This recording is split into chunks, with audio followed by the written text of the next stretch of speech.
And you all released a detailed report on the State of Black Chattanooga in 2022.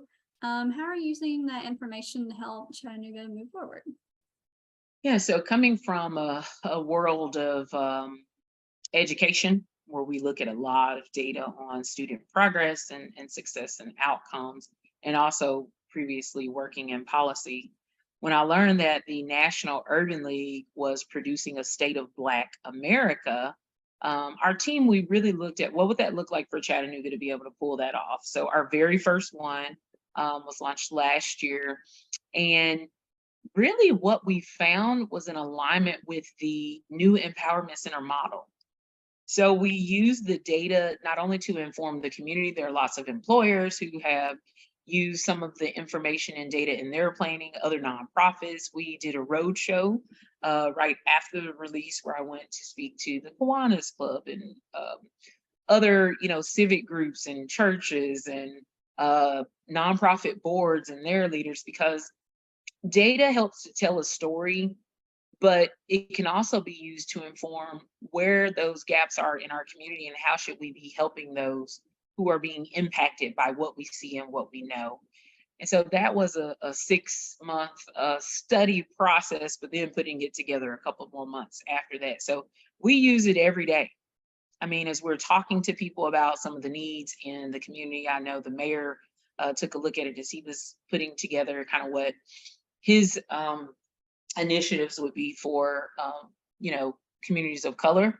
So we continue to get just here recently during Black History Month, a UTC professor was hosting an event over with the Bessie Smith Museum, and so it was encouraging that he stopped by to pick up a copy. We don't have any more copies; they're all online right now, and had a whole conversation around the report. I wasn't even there, but people were messaging me and telling me how great the conversation was, and I was really encouraged by the amount of conversation that's being had in the community about what people learned. This, 60% parity, Black white parity. Black Chattanoogans only receive 60% parity in comparison to white Chattanoogans, and parity just means equality.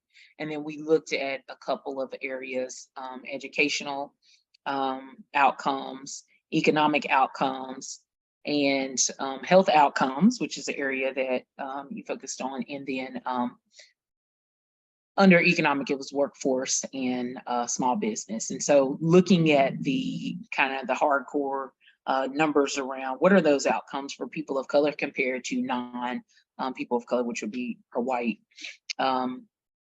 counterparts. So it taught us a lot, but we use it every single day as we talk about our mission and talk about why the work that we do is so important, because ultimately at the end of the day, we do want to promote and achieve racial, social, and economic equity.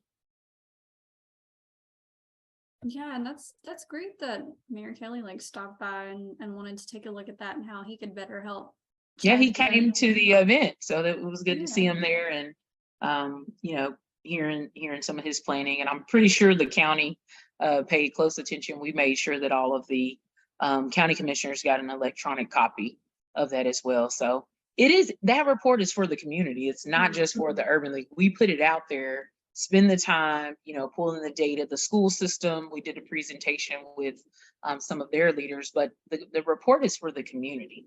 We know this because we wake up every day and think about these issues, but how do we take it and package it where it's not just, oh, well, we're looking at housing for people of color and what home ownership looks like, or you have groups that may put something out there on the health disparities for people of color. We try to look at all of those areas and put it into one report, so it could be a resource to the community and employers, and how we plan for the future of Chattanooga, inclusive of African Americans, a place where African Americans will want to continue to move, continue to own a business or start a new business.